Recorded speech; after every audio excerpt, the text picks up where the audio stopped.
Hi, my name is Andrew Nickus, and I'm wondering if you had one more day with Charlie, what would you do with him?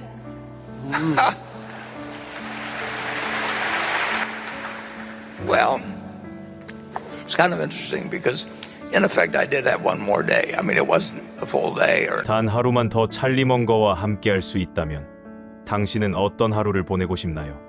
워런 버핏에게 직접 물었습니다. because in effect I did have one more day. I mean, it wasn't a full day or anything, but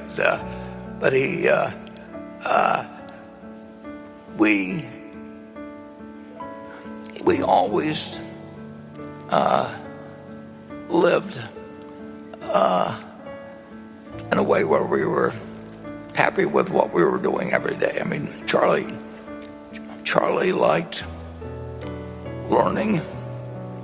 He liked, as I mentioned in the movie, he liked a wide variety of things. So he was much broader than I was.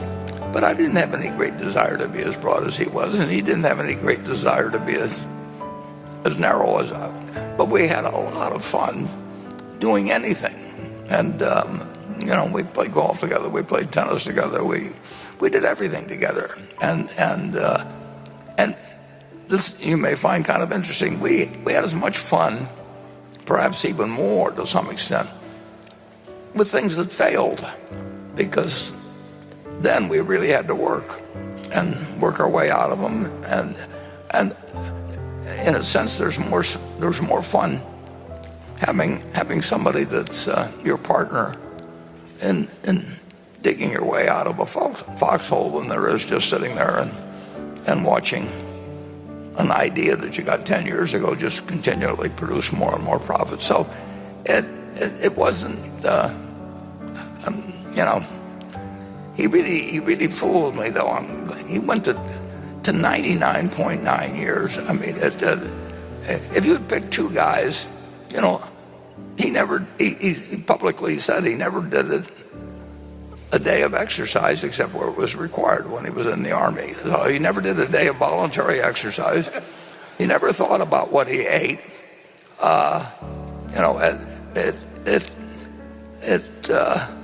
워런은 말했습니다. 찰리와 실패 속에서도 더 많은 즐거움을 찾았다고. 그게 진짜 파트너십 아닐까요?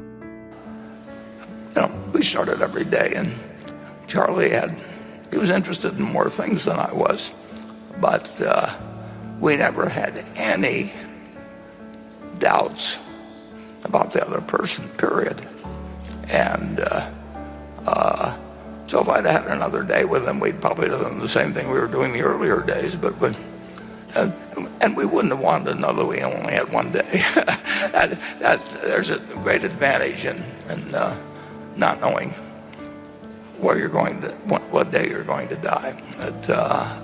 And Charlie always said, that just tell me where I'm going to die, so I'll never go there. Well,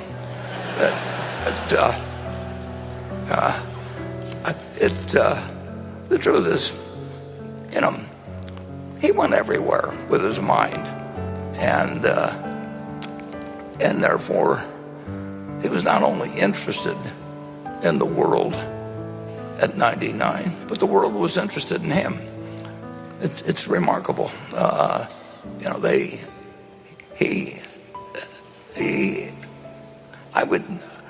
told him in the last few years, I'd never seen anybody that was peaking, at 99 and where the world wanted to come and see him.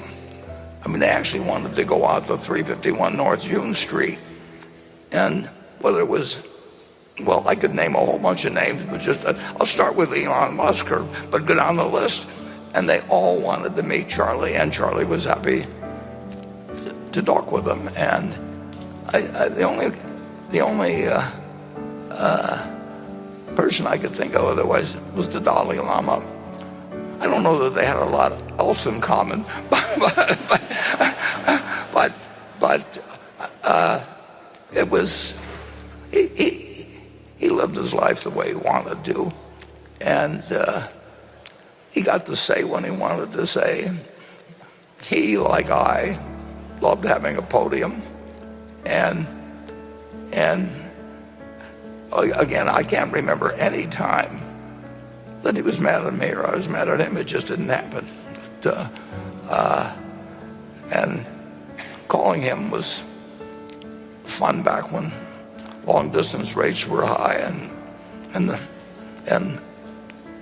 we didn't talk as often as in recent years. We used to be on daily for long periods, and we did keep learning, and we liked learning together. But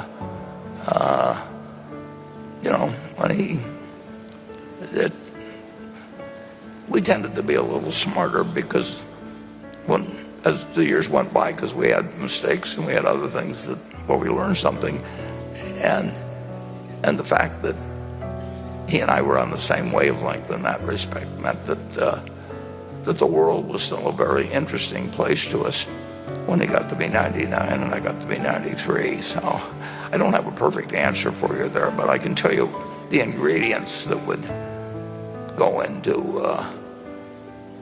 Sometimes people would say to me or Charlie at one of these meetings, if you could only have lunch with one person that lived over the last 2,000 or so years, who would you want to have it with?